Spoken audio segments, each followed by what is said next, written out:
ಎಲ್ರಿಗೂ ನಮಸ್ಕಾರ. Hi foodies, welcome to Aruna Saviruchi. ಇವತ್ತು ನಾನು ಮಶ್ರೂಮ್ ಮಸಾಲಾ ಗ್ರೇವಿ ಮಾಡೋದು ಹೇಗೆ ಅಂತ ತೋರಿಸ್ಕೊಡ್ತಾ ಇದ್ದೀನಿ. ರೆಸ್ಟೋರೆಂಟ್ ಸ್ಟೈಲಲ್ಲಿ ಹೇಗೆ ಮಾಡೋದು ಅಂತ ತೋರಿಸ್ಕೊಡ್ತಾ ಇದ್ದೀನಿ. ಈಗ ಮೊದಲಿಗೆ ನಾನೊಂದು ಕಡಾಯಿ ಇಟ್ಕೊಳ್ತಾ ಇದ್ದೀನಿ. ಕಡಾಯಿ ಒಂಚೂರು ಬಿಸಿ ಆಗ್ತಿದ್ದಂಗೆ 1 ಟೇಬಲ್ ಸ್ಪೂನ್ ಅಷ್ಟು ಎಣ್ಣೆ ಹಾಕೊಳ್ಳಿ. ಇದಕ್ಕೆ ನಾನು ಮೀಡಿಯಂ ಸೈಜ್ ಈರುಳ್ಳಿ 2 ಕಟ್ ಮಾಡಿ ಇಟ್ಕೊಂಡಿದ್ದೆ ಉದ್ದುದ್ದಕ್ಕೆ, ಅದನ್ನು ಹಾಕೊಳ್ತಾ ಇದ್ದೀನಿ. ಈರುಳ್ಳಿ ಸ್ವಲ್ಪ ಗೋಲ್ಡನ್ ಕಲರ್ ಬರೋವರೆಗೂ ಫ್ರೈ ಮಾಡ್ಕೊಳ್ಳಿ. ಈರುಳ್ಳಿ ಸ್ವಲ್ಪ ಕಲರ್ ಚೇಂಜ್ ಆಗ್ತಿದ್ದಂಗೆ ನಾನು ಇದಕ್ಕೆ ಒಂದು ಮೀಡಿಯಂ ಸೈಜ್ ಟೊಮೆಟೊ 2 ತಗೊಂಡಿದ್ದೀನಿ, ಕಟ್ ಮಾಡಿ ಇಟ್ಕೊಂಡಿದ್ದೀನಿ, ಅದು ಹಾಕೊಳ್ತಾ ಇದ್ದೀನಿ. ಹಾಗೆ ಗೋಡಂಬಿ ಹಾಕ್ತಾ ಇದ್ದೀನಿ. ಒಂದು 1/2 ಇಂಚ್ ಅಷ್ಟು ಶುಂಠಿ, ಒಂದು ಸ್ವಲ್ಪ ಬೆಳ್ಳುಳ್ಳಿ ಹಾಕ್ಕೊಳ್ತಾ ಇದ್ದೀನಿ. ಈಗ ಇದೆಲ್ಲ ಸ್ವಲ್ಪ ಚೆನ್ನಾಗಿ ಫ್ರೈ ಮಾಡ್ಕೋಬೇಕು. ಹೀಗೆ ಫ್ರೈ ಮಾಡಿ ಹಾಕೋದ್ರಿಂದ ನಮಗೆ ಗ್ರೇವಿ ತುಂಬ ಟೇಸ್ಟ್ ಚೆನ್ನಾಗಿರುತ್ತೆ. ನೋಡಿ, ಇದು ಚೆನ್ನಾಗಿ ಫ್ರೈ ಆಗಿದೆ. ಈಗ ಇದನ್ನು ನಾನು ಒಂದು ತಟ್ಟೆಗೆ ಹಾಕ್ಕೊಳ್ತಾ ಇದ್ದೀನಿ. ಈಗ ಮತ್ತೆ ಅದೇ ಬಾಣಲಿಗೆ ನಾನು ಇನ್ನೊಂದು 2 ಟೇಬಲ್ ಸ್ಪೂನ್ ಅಷ್ಟು ಎಣ್ಣೆ ಹಾಕ್ಕೊಳ್ತಾ ಇದ್ದೀನಿ. ಮಶ್ರೂಮ್ನ 2 ಟೈಮ್ಸು ಅರಿಶಿನ ಮತ್ತು ಉಪ್ಪು ಹಾಕಿ ವಾಶ್ ಮಾಡಿ ಇಟ್ಕೊಂಡಿದ್ದೀನಿ. ಅದನ್ನು ಈ ರೀತಿ ಸಣ್ಣ ಸಣ್ಣದಾಗೆ ಕಟ್ ಮಾಡಿ ಇಟ್ಕೊಂಡಿದ್ದೀನಿ. ಈಗ ಈ ಮಶ್ರೂಮ್ನ ಫ್ರೈ ಮಾಡ್ಕೊಳ್ಳೋಣ ಸ್ವಲ್ಪ.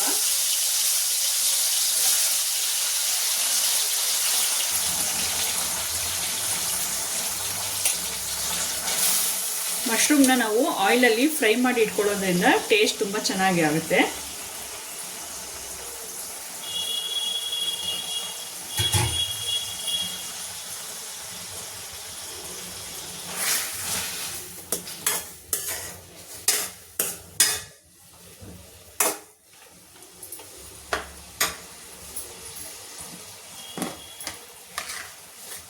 ಹಾಗೆ ಇದಕ್ಕೆ ಸ್ವಲ್ಪ ಸಾಲ್ಟ್ ಸೇರಿಸ್ತಾ ಇದ್ದೀನಿ. ಇದೊಂದು 5 ನಿಮಿಷ ನಾವು ಫ್ರೈ ಮಾಡಿಕೊಂಡ್ರೆ ಸಾಕು.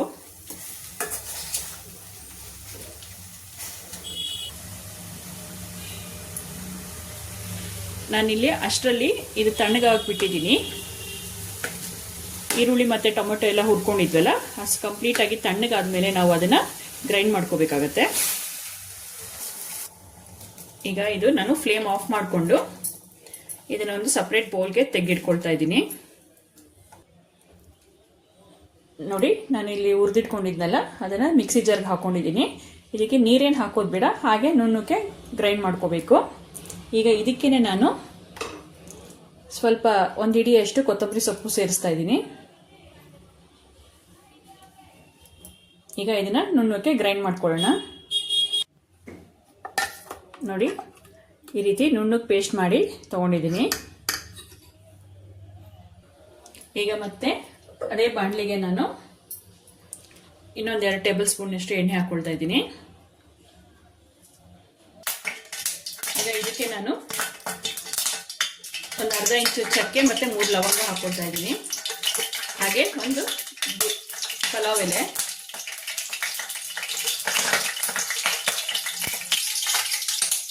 ಈಗ ಅದಕ್ಕೆ ನಾನೊಂದು ಸಣ್ಣದ ಈರುಳ್ಳಿ ಕಟ್ ಮಾಡಿ ಇಟ್ಕೊಂಡಿದ್ದೆ, ಅದನ್ನು ಹಾಕ್ಕೊಳ್ತಾ ಇದ್ದೀನಿ. ಮೀಡಿಯಂ ಸೈಜ್ ಈರುಳ್ಳಿ ಚಿಕ್ಕದೊಂದು ಕಟ್ ಮಾಡಿ ಇಟ್ಕೊಂಡಿದ್ದೀನಿ. ಮೀಡಿಯಂ ಸೈಜು ಚಿಕ್ಕ ಈರುಳ್ಳಿ ಒಂದು ಹಾಕಿದ್ದೀನಿ. ಈಗ ಈರುಳ್ಳಿ ಒಂಚೂರು ಫ್ರೈ ಗೋಲ್ಡನ್ ಕಲರ್ ಬರೋವರೆಗೂ ಫ್ರೈ ಮಾಡ್ಕೋಬೇಕು.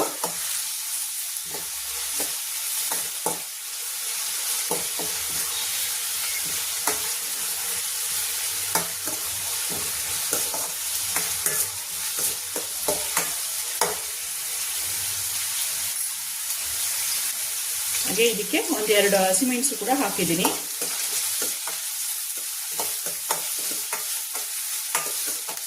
ಈರುಳ್ಳಿ ಫುಲ್ ಬ್ರೌನ್ ಕಲರ್ ಬರೋವರೆಗೂ ನಾವು ಫ್ರೈ ಮಾಡ್ಕೋಬೇಕಾಗತ್ತೆ. ನೋಡಿ, ಈರುಳ್ಳಿ ಎಲ್ಲ ಈಗ ಚೆನ್ನಾಗಿ ಫ್ರೈ ಆಗಿದೆ. ನಾವು ರುಬ್ಬಿಟ್ಟಿರೋ ಮಸಾಲೆನ ಸೇರಿಸ್ತಾ ಇದ್ದೀನಿ.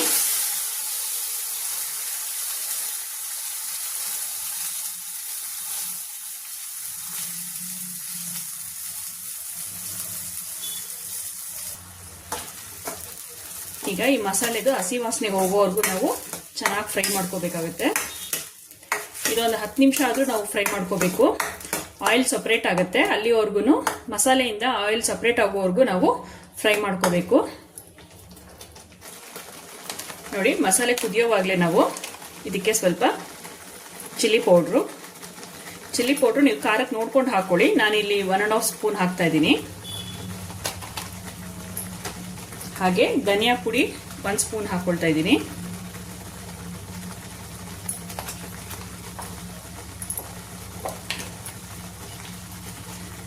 ಸ್ವಲ್ಪ ಅರಿಶಿನ,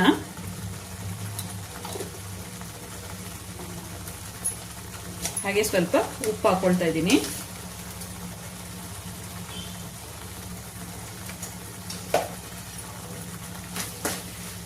ಈಗ ಮಸಾಲೆ ಎಲ್ಲ ಚೆನ್ನಾಗಿ ಮಿಕ್ಸ್ ಮಾಡ್ಕೊಳ್ಳಿ.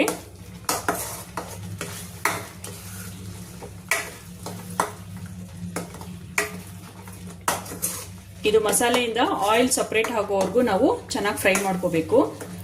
ಮಸಾಲೆ ಎಷ್ಟು ಚೆನ್ನಾಗಿ ನಾವು ಫ್ರೈ ಮಾಡ್ಕೊಳ್ತೀವೋ ಗ್ರೇವಿ ಅಷ್ಟು ಟೇಸ್ಟಿಯಾಗಿ ಬರುತ್ತೆ.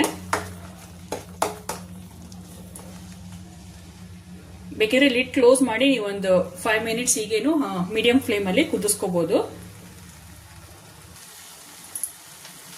ನಾನೊಂದು ಅರ್ಧ ಟೀ ಸ್ಪೂನ್ ಅಷ್ಟು ಗರಂ ಮಸಾಲ ಕೂಡ ಆ್ಯಡ್ ಮಾಡ್ಕೊಳ್ತಾ ಇದ್ದೀನಿ. ಇದು ಅವಾಗ ಕಲಿಸ್ತಾ ಇರಬೇಕು, ಇಲ್ಲಾಂದ್ರೆ ಅಡಿ ಹಿಡ್ಬಿಡುತ್ತೆ.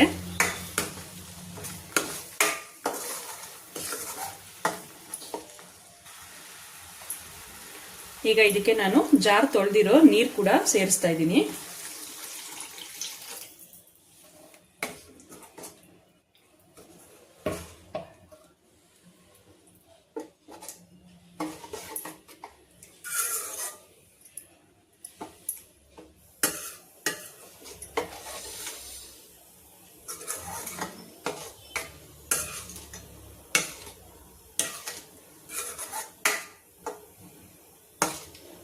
ಒಂದು 5 ನಿಮಿಷ ಕುದಿಸ್ಕೊಳ್ಳೋಣ. ನೋಡಿ, ಆಯಿಲ್ ಎಲ್ಲ ಸಪ್ರೇಟ್ ಆಗಿದೆ. ಈಗ ನಾನು ಇದಕ್ಕೆ ಕೆನೆ ಸೇರಿಸ್ತಾ ಇದ್ದೀನಿ. ನೀವು ಬೇಕಿದ್ರೆ ಫ್ರೆಶ್ ಕ್ರೀಮ್ ಇದ್ರೂ ಆ್ಯಡ್ ಮಾಡ್ಕೋಬೋದು. ಫ್ರೆಶ್ ಕ್ರೀಮ್ ಹಾಕಿದ್ರೆ ಇನ್ನೂ ಚೆನ್ನಾಗೇ ಇರುತ್ತೆ. ನಾನಿಲ್ಲಿ ಕೆನೆ ಹಾಕ್ಕೊಳ್ತಾ ಇದ್ದೀನಿ, 1-2 ಟೇಬಲ್ ಸ್ಪೂನ್ ಅಷ್ಟು.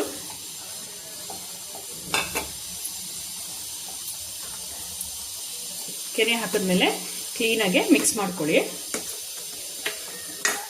ಮೊಸರು ಕೂಡ ಆ್ಯಡ್ ಮಾಡ್ಬೋದು.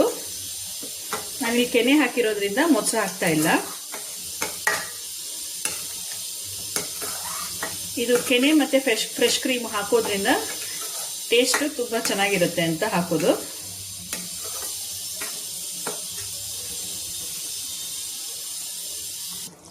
ಈ ಟೈಮಲ್ಲಿ ನೀವು ಬೇಕಾದರೆ ಟೇಸ್ಟ್ ನೋಡಿಬಿಟ್ಟು ಖಾರ ಅಥವಾ ಉಪ್ಪು ಸಾಲಿಲ್ಲ ಅಂದರೆ ಆ್ಯಡ್ ಮಾಡ್ಕೋಬೋದು.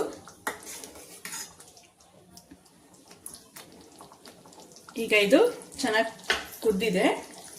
ಈಗ ಇದಕ್ಕೆ ನಾನು ಮಶ್ರೂಮ್ನ ಫ್ರೈ ಮಾಡಿ ಇಟ್ಕೊಂಡಿದ್ವಲ್ಲ ಅದರ ನೀರು ಸಮೇತ ಹಾಕ್ಕೊಳ್ತಾ ಇದ್ದೀನಿ.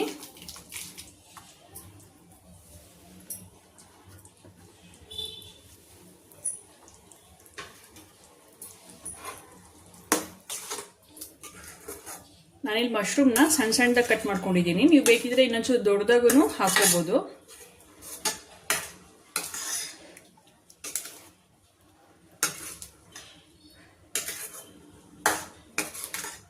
ಈಗ ಇದು ಒಂದು 5 ನಿಮಿಷ ಇದನ್ನ ಹಾಗೆ ಕುದಿಸ್ಕೊಳ್ಳೋಣ ಮೀಡಿಯಂ ಫ್ಲೇಮಲ್ಲಿ. ನೋಡಿ, ಚೆನ್ನಾಗಿ ಬಂದಿದೆ ಗ್ರೇವಿ. ಚಪಾತಿ ನಮಗೆ ಪೂರಿಗೆಲ್ಲ ಈ ಹದದಲ್ಲಿ ಇರಬೇಕು. ತುಂಬ ನೀರು ಮಾಡಿಕೊಂಡ್ರೆ ಚೆನ್ನಾಗಿರೋದಿಲ್ಲ. ನೀವು ಬೇಕಿದ್ರೆ ಇದು ಅನ್ನಕ್ಕೂ ತಿನ್ಬೋದು, ಚೆನ್ನಾಗೇ ಇರುತ್ತೆ.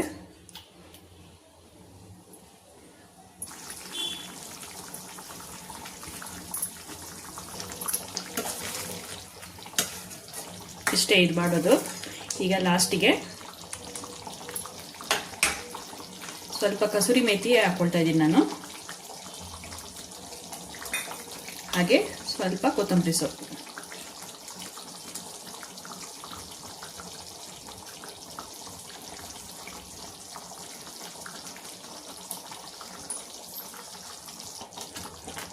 ನೋಡಿ, ಆಗಿದೆ. ಈಗ ನಾನು ಫ್ಲೇಮ್ ಆಫ್ ಮಾಡ್ಕೊಳ್ತಾ ಇದ್ದೀನಿ. ಇಷ್ಟೇ ಇದು ಮಾಡೋದು, ತುಂಬ ಈಸಿಯಾಗಿ ಮಾಡ್ಬೋದಲ್ವಾ.